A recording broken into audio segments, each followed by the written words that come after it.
¿Por qué Warren Buffett está acumulando tanto efectivo? ¿Será que se está previendo una nueva recesión? Estimaban que venía una recesión para el año 2024, pero nunca sucedió. ¿Será que la están aplazando para el 2025? Nadie lo sabe. Lo más importante aquí es que debemos estar invertidos en compañías grandes y en buenas compañías que te presenten beneficios y estén innovando para que te presenten beneficios a futuro. Hola, soy Fabián Campoverde y el día de hoy te voy a hablar acerca de por qué Warren Buffett está acumulando mucho efectivo. ¿Qué es lo que está viendo que tal vez nosotros no lo estamos viendo? ¿Por qué tiene tanto efectivo? Prácticamente, si vemos el historial de él, siempre ha acumulado mucho efectivo antes de una recesión para comprar las acciones a múltiplos muy bajos. Bueno, si vemos aquí, Warren Buffett estaba vendiendo acciones de Bank of America por 982 millones de dólares. Entonces, eh, prácticamente Bank of America era su segunda posición en cartera. Entonces, eh, llevaba más de 3 meses vendiendo esta acción, hasta tanto que redujo su porcentaje hasta un 11%. Pero en este último mes, Warren Buffett ralentiza la venta de las acciones de Bank of America y no ha dicho por qué está reduciendo la enorme participación de Berkshire Hathaway como inversor de Bank of America. Entonces, prácticamente también si Warren Buffett empieza a vender y los accionistas que lo siguen por el simple hecho de que él esté comprando o vendiendo, también puede ser que caiga la acción. Entonces, en este aspecto Warren Buffett es muy inteligente y no te va a decir por qué está vendiendo sus acciones, porque también si él sale a hablar, puede hacer caer la compañía. Entonces, para él también serían pérdidas, ya que el valor de su cartera también podría caer. Entonces, si vemos aquí, prácticamente estos han sido los movimientos principales de Warren Buffett al 30 de septiembre del 2024. Entonces, uno de los movimientos más significativos que ha realizado Berkshire Hathaway en el último trimestre es que vendió un 25% de su posición en Apple. Recordemos que era más del 55% de su posición y actualmente está en 26.24%. También continuó deshaciendo de otra posición como Bank of America y actualmente es el 11.88% de su cartera. Estaba en segundo puesto, pero actualmente es el tercer puesto. Y American Express, que pasó a segundo puesto y lo mantiene y no ha reducido posición. American Express también es una excelente compañía, una empresa más o menos con un modelo de negocio como Visa, Mastercard, pero que ellos también dan préstamos, entonces también tienen ciertos riesgos. Y lo que me gusta de esta empresa también es que está centralizado para personas que tienen bastante dinero. Prácticamente esos son sus clientes. Bueno, pero ¿por qué ha reducido Apple? ¿Qué es lo que está viendo Warren Buffett que prácticamente no estamos viendo las demás personas, no estamos viendo los demás inversores? Si vemos a Apple, es una excelente compañía. Pero si nos damos cuenta, algo aquí en la cartera, fíjate que las tres principales representan actualmente más del 50% de su cartera. Entonces, ¿qué es lo que le ha dado tanto prácticamente, tanta rentabilidad a Warren Buffett? Especialmente Apple y Bank of America que lo compró en la crisis financiera del año 2008, pero sobre todo Apple. Apple ha sido su mayor, se podría decir, su mayor retorno de capital que ha tenido en estas últimas décadas. ¿Por qué? Porque si recordemos, Apple lo compró en múltiplos más o menos en el año 2015, cuando cotizaba a múltiplos muy bajos, muy bajos, muy bajos, porque no era una empresa muy conocida, más o menos a múltiplos de 14, de 15 veces. Entonces él venía comprando por mes ciertos porcentajes de esta acción. Pero si analizamos un poquito más profundo, te das cuenta que prácticamente aquí eh, Warren Buffett tiene puros negocios tradicionales, o sea, a excepción de Apple, que también es una empresa de hardware y es una empresa tecnológica, pero tenemos Bank of America, tiene Coca-Cola, Chevron, Occidental Petróleo, Moody's Corp, todos son muy buenas compañías. Bueno, excepto la de Chevron, que prácticamente las compañías petroleras no me gustan porque es un poco más de especulación, depende de cómo esté la materia prima y esto, y es un poco riesgoso. Pero, ¿por qué eh, nunca invirtió en empresas tecnológicas? Entonces, si nos damos cuenta, Warren Buffett se ha centralizado o tiene su tipo de inversor como él es, más es de las empresas tradicionales, de las empresas que, bueno, son fáciles de conocer, tienen modelos muy sencillos de negocios, pero también vemos que Warren Buffett ya tiene más de 95 años. Entonces, ¿qué significa esto? Ha tenido excelentes retornos. Nadie lo puede criticar ni lo puede juzgar. Como estaba viendo el otro día un podcast perdón, salió hablando este inversor Michael Saylor criticando a la Warren Buffett de que por qué nunca invirtió en Bitcoin. Y bueno, pero eso sería para otro tema de otro video. Él ha tenido excelente retorno, pero no significa también de que nosotros como inversores no invirtamos en empresas que tal vez él no conozca. Por ejemplo, si empezamos a entrarnos un poquito más, digamos, hay compañías que lo han hecho muy bien en estos últimos años. O sea, Google, Microsoft, Meta, Nvidia.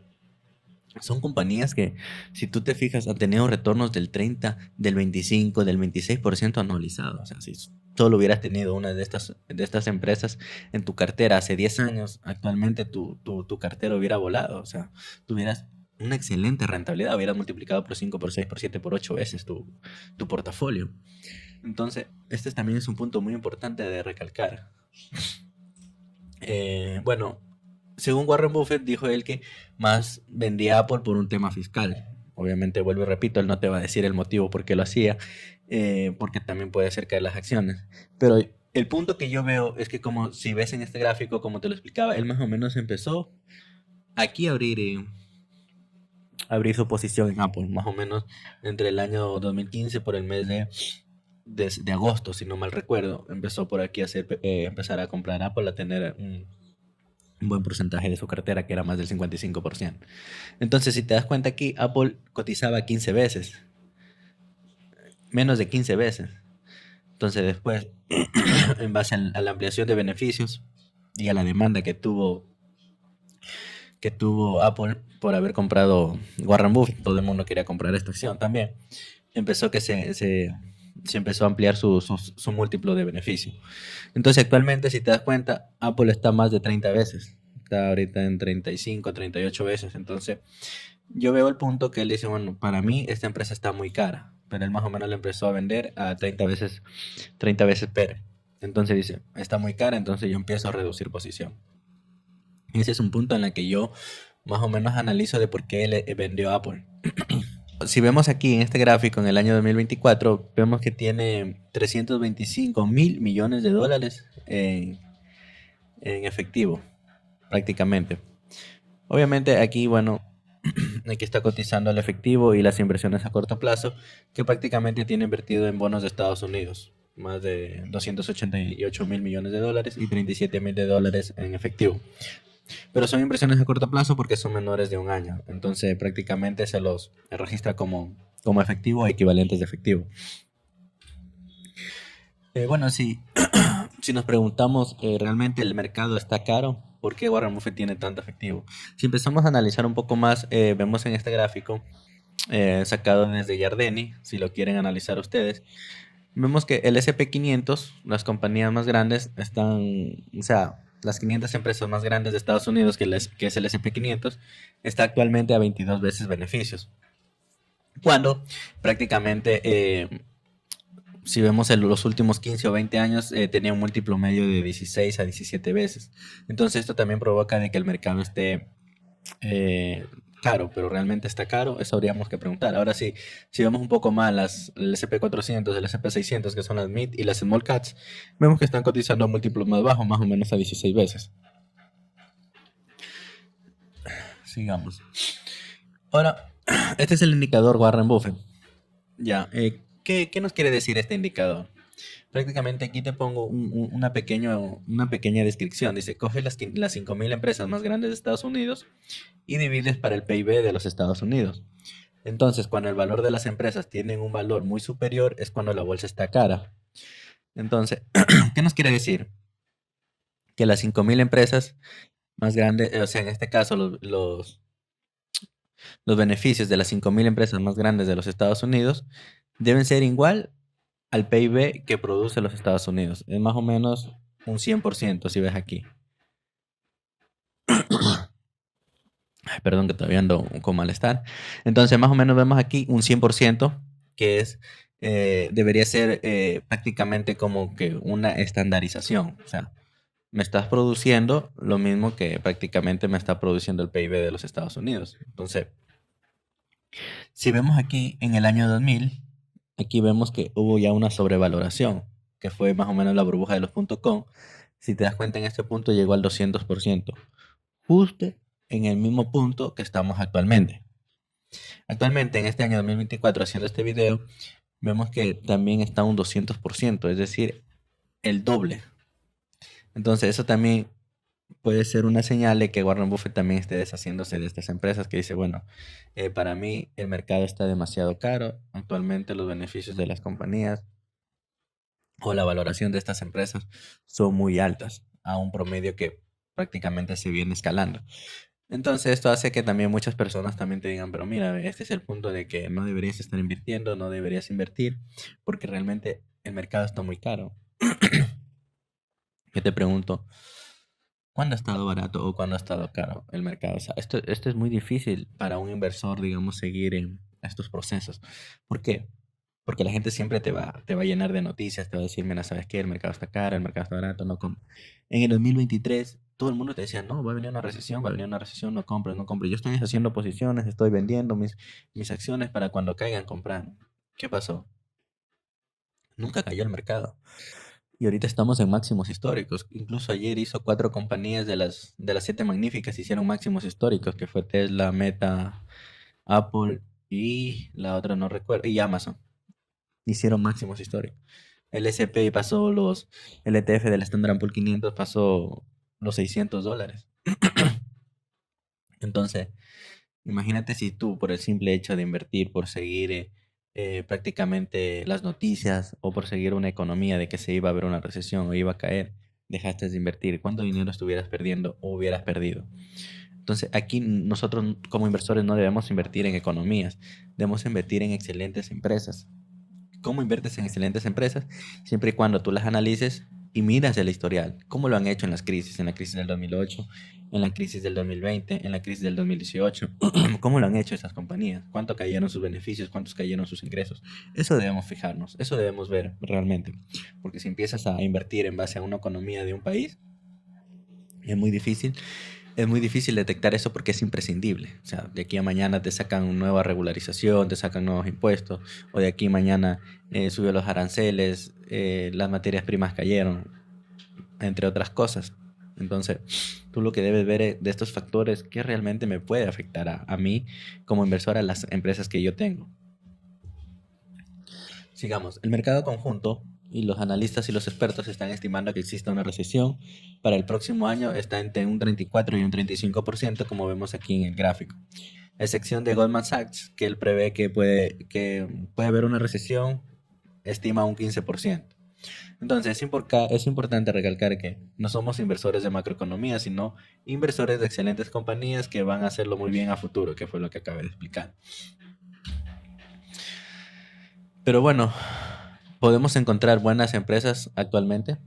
Si nos damos cuenta, aquí separamos las siete magníficas ya del SP 500 del restante de las empresas del SP 500 y actualmente estas cotizan 29 veces. Pero las más caras de estas para mí son Tesla, que acabé recién de ver su múltiplo, un día haciendo un máximo histórico, está 130 veces beneficios. Nvidia está a 40 veces beneficios, pero en el caso de Nvidia, eh, prácticamente cada vez que presenta resultados, lo está haciendo muy bien, lo está haciendo excelente y se estima que lo siga haciendo muy bien. Son, digamos, resultados de un 2%, perdón, de dos dígitos, de tres dígitos de crecimiento que va a tener para los siguientes trimestres. En lo que se refiere a Tesla, 130 veces pagar beneficios por una empresa, a mí en lo personal se me hace muy difícil. O sea, imagínate, tengo que esperar 130 años para obtener esos retornos. Obviamente lo que pasa es que aquí los inversores que están invirtiendo están prácticamente, ellos piensan que los beneficios a futuro se van a duplicar, triplicar o cuatriplicar en base a las nuevas innovaciones que está presentando Tesla, como es el Android, como es el robotaxi, entre otras cosas. Entonces, ya están descontando ese beneficio futuro.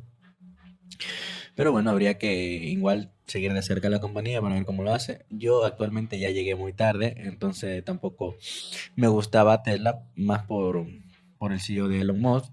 ciertas cosas me gustaban, como ciertas cosas no me gustaban.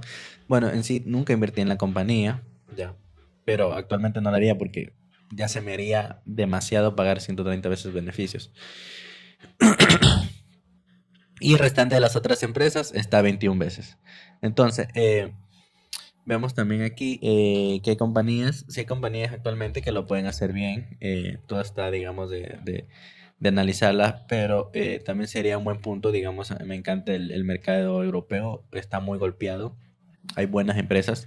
Una de ellas es la líder en tecnología, que es ASML, en la que yo tengo acciones. Para mí es la mejor compañía de Europa. Es la mejor compañía de Europa. Para mí después sigue Novo Nordisk, Inditex, son buenas compañías, pero ASML es la mejor empresa para mí. En estos años hemos tenido fuertes crecimientos, entonces para el 2025 tengo estimado que puede venirse un año volátil lleno de oportunidades, solo hay que ser pacientes. ¿A qué me refiero con esto? Por ejemplo, si vemos en este gráfico, vemos que, digamos, aquí hacemos un análisis desde el mercado. Entonces, estos puntos azulitos son prácticamente que el mercado en el año ha tenido sus subidas y estos puntos rojos ha tenido sus bajadas en el mismo año. Entonces aquí hicimos una comparación. Por ejemplo, aquí en el año 2023, 22, perdón, llegó a caer un 27%, pero se mantuvo entre un 20%. En el 2024 llegó a caer un 10%, pero llegó a subir y se mantuvo entre un 24%. En el 2023. En el 2024, bueno, aquí este está, no está actualizado, pero ya llevamos un 29% arriba. Mientras que en el año solo el Standard Poor's 500 han tenido una caída del 5%. Entonces, esto no es muy común, si te das cuenta. Las caídas son del 10, del 12%, del 11%, es algo normalizado. Entonces, el ver este gráfico a mí me da una señal de que posiblemente el próximo año, en el 2025, veamos mucha volatilidad, porque no es normal de que, digamos, solo el mercado esté subiendo, subiendo, subiendo, subiendo, subiendo, sino también es importante que haya esas bajas, esas caídas, porque ahí es a donde están las oportunidades también. Y bueno, amigos, para terminar esto, te doy mi conclusión. Si el mercado está caro o muy barato, vuelvo y repito, tienes que tener buenas empresas en la que a futuro lo vayan a hacer bien, que sus estimaciones estén muy buenas, que tengan excelentes retornos, que sigan reinvirtiendo como están haciendo estas empresas tecnológicas, están reinvirtiendo, reinvirtiendo. Si tienes empresas small caps, aquí es un poquito más costoso porque tienes que prácticamente estar ahí, prácticamente atrás de ellas, porque tienes que analizar, tienes que ir viendo las noticias y posiblemente cómo lo están haciendo, porque por lo general en estas empresas hay muchos fraudes, CEOs toman malas decisiones o se hacen con otros ejecutivos, se ha visto un sinnúmero de cosas. Nos vemos. No te olvides de darle like y sígueme para más contenido.